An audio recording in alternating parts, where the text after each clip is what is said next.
আসসালামু আলাইকুম। ওরে বাবা, তোমার এই অনেক অদ্ভুত লাগতেছে, জানো তো। মনে হইতেছে আকাশের মধ্যে তুমি। আসসালামু আলাইকুম, কেমন আছেন সবাই? একটা জিনিস কালকে সন্ধ্যাবেলা আমি চিন্তা করলাম, হুম, যে আসলে আমি এই বাড়ির ব্যাপারে যেরকম চাইছি, হ্যাঁ, আল্লাহ পাক আমার ওইরকমই দান করছে আলহামদুলিল্লাহ। যেমন ধরেন, আমি চাইছি যেন আমার ছাদ থেকে সব কিছু খোলামেলা থাকে, হ্যাঁ। মানে আপনি বিশ্বাস করবেন না, এটা তো যারা এরকম থাকছেন তারা বুঝবেন যে খোলামেলা যাদের ছাদ আছে বাসায়। সন্ধ্যা হয়ে গেছে, প্রত্যেকটা বাড়ির মধ্যে দেখবেন এই যে দেখেন কি পরিমাণে গাছ, হ্যাঁ। ওদিকে দেখেন, এগুলো সব কিন্তু বাড়ি, হ্যাঁ, গাছ ভরা। এদিকে দেখেন, এদিকেও গাছ ভরা।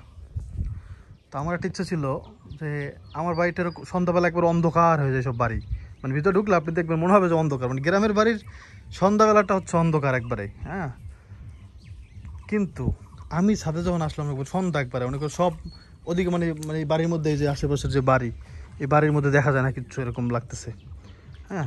আর এখানে যখন আসছি পুরো একবার ফকফকা ফর্সা, হ্যাঁ, পুরো আলোয় ভরা। তো এটা দিয়ে চিন্তা করলাম যে হারে আলহামদুলিল্লাহ, আল্লাহ আমার মনের আশা পূরণ করছে। আমি যেরকম চাইছি, হ্যাঁ, শেষ পর্যন্ত ওইরকম হয়েছে।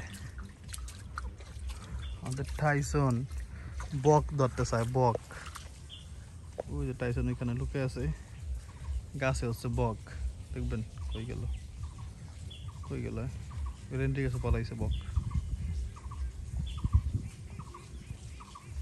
বকের ব্যাপারটা হচ্ছে কি, বক আমরা খাই না, কারণ বকের থেকে বক মানুষ খায়, গ্রাম মানুষ বক খায়, আপনারা জানেন না কি জানি না আমি, হ্যাঁ। বক অনেক পছন্দ করে মানুষ।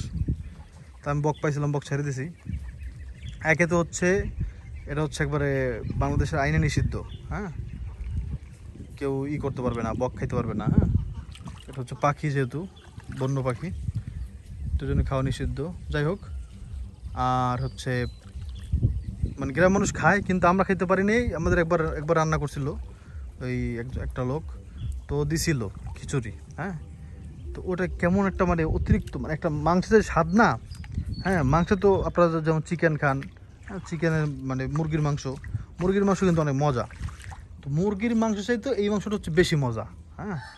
এই বকের তো বেশি মজার কারণে টেস্ট বেশি লাগে, আর একটা ঘ্রাণ আছে ভাই, হ্যাঁ। যে ঘ্রাণটাই মূলত, ঘ্রাণটার কারণে অনেকে খাইতে পারবে না, যাদের এসব ঘ্রাণ ট্রাণ নিয়ে অত প্যারা নাই, হ্যাঁ, তারা খাইতে পারবে। কিন্তু ঘ্রাণ নিয়ে যাদের প্যারা আছে, দেখেন আইসে বালি নষ্ট করতে। যাই দেখো তো, আবদুল্লাহ কান্না করে নাকি, উঠছে ঘুম থেকে? হ্যাঁ উঠছে, ঘুম থেকে উঠে গেছে। এখন সে নিচের বালি নষ্ট করেছে, এখন উপরে আসছে, রোদ পাইছে, হ্যাঁ। দেখেন রোদ, রোদ পায় এখন সে, বাবা গরম লাগতেছে তো। ধান চাষ এখনো শুরু হয় নাই, ওই একটা জায়গায় চাষ করছে খালি, এই জায়গাটা। একটা জিনিস দেখে আমি টেনশন পড়ে গেছি ভাই, সেটা হচ্ছে এখনো বৃষ্টি যে হয়েছে এত, হ্যাঁ, যে পানিতে সব ডুবে ডুবে গেল, এগুলো আসলে বৃষ্টি হয় নাই পুরোপুরি। কারণ বৃষ্টি হচ্ছে আগস্টের পরে বৃষ্টি শুরু হয় আবার, হ্যাঁ, অতিরিক্ত বৃষ্টি হয় সেপ্টেম্বরে। গত বছর সেপ্টেম্বরে বন্যা হয়েছে, হ্যাঁ, খুব ভয়ঙ্কর বন্যা, পানিতে সব ডুবে গেছিলো। বন্যা তো না, ঘূর্ণিঝড়, ঘূর্ণিঝড় রেমাল, রেমাল মনে করছে এতদিন পরে। তো এগুলা মনে করেন সব ডুইবার, যখন যখন গত বছর এই সময় আল্লাহ যেন এরকম না দেয়। দেখেন এই যে যখন ধান মানুষ চাষ করা শুরু করে দিয়েছে না, ধান চাষ হয়ে গেছে, হ্যাঁ, ধানের বীজ গাছ লাগাই দিছে, তখন হচ্ছে এই ঘূর্ণিঝড়টা হয়েছে, আর সব মানুষের ধান টান একবার ডুইবা, হ্যাঁ, অনেক ক্ষয়ক্ষতি হয়েছে আর কি। তারপরে আল্লাহ পাক রহমত করছে, হ্যাঁ, ধানগুলো নষ্ট হয় নাই। আর মানুষও প্রচণ্ড পরিমাণে সার ব্যবহার করছে জমিতে, ঠিক আছে। তারপরে আবার গাছ ঠিকঠাক হয়ে গেছে। কিন্তু যদি আরও একবার ওরকম বন্যা ঘূর্ণিঝড় দুইবার হইতো, তাহলে গাছ গেছিল। তা আল্লাহ পাক দয়াশীল, হ্যাঁ। কিন্তু মানুষ অতিরিক্ত সার দিছে, অতিরিক্ত, এগুলো অনেক ক্ষতিকর। এগুলো আসলে কি, মানুষ মানুষ হচ্ছে, গ্রাম মানুষের ব্যাপারটা হচ্ছে এরকম, বা যারা না জানে তাদের ব্যাপারটা হচ্ছে এরকম, যে ধরেন আপনি হাতে নিয়ে আসেন কোনো কিছু, হ্যাঁ, কোনো একটা খাবার, আপনি দেখতেছেন খাবারে কোনো সমস্যা নেই, খাবারের ভিতরে কী কী আছে, হ্যাঁ, কোন মেডিসিন ব্যবহার করছে, কোন কেমিক্যাল ব্যবহার করছে, হ্যাঁ, এগুলো যদি চোখে না দেখে, তাহলে অনেক মানুষ হচ্ছে প্যারালয় না, হ্যাঁ, মনে করে কি দেখতে হচ্ছে ভালোই, কিন্তু ভিতরে যে কত ক্ষতিকর জিনিস আছে এটা আসলে চিন্তা করে না সবাই।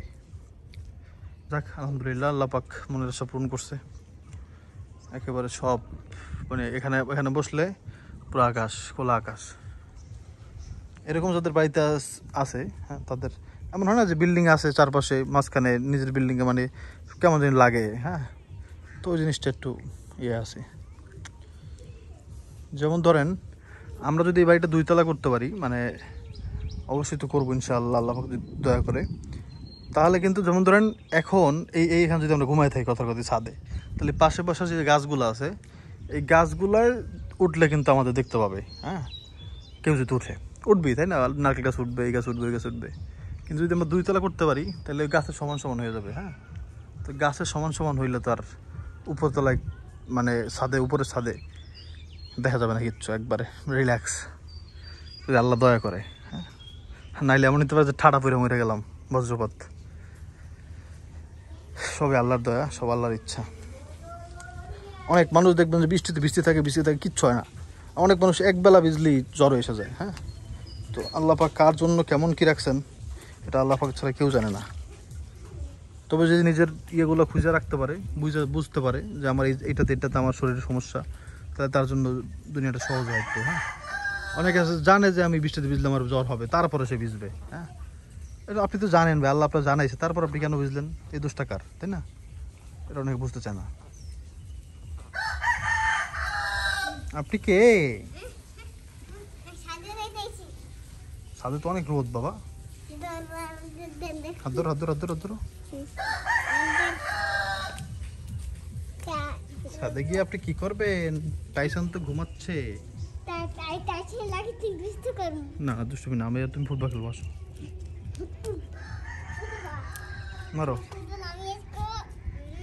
এরকম না, এরকম বলছি না, মারবা না পা দিয়ে, কিরকম করে শিখেছি, কিরকম করে মারো, হ্যাঁ এরকম করে মারবা। আগে বল রিসিভ করতে হয় বলছি না। আসো, নিয়ে আসো, বল নিয়ে আসো।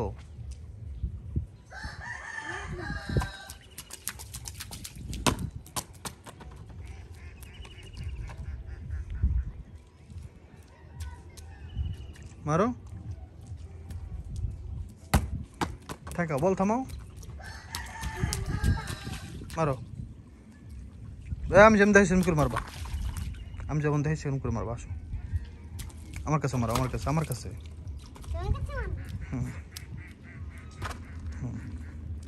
আবার মারো, আস্তে মারলাম, মারো, এরকম করে মারবা।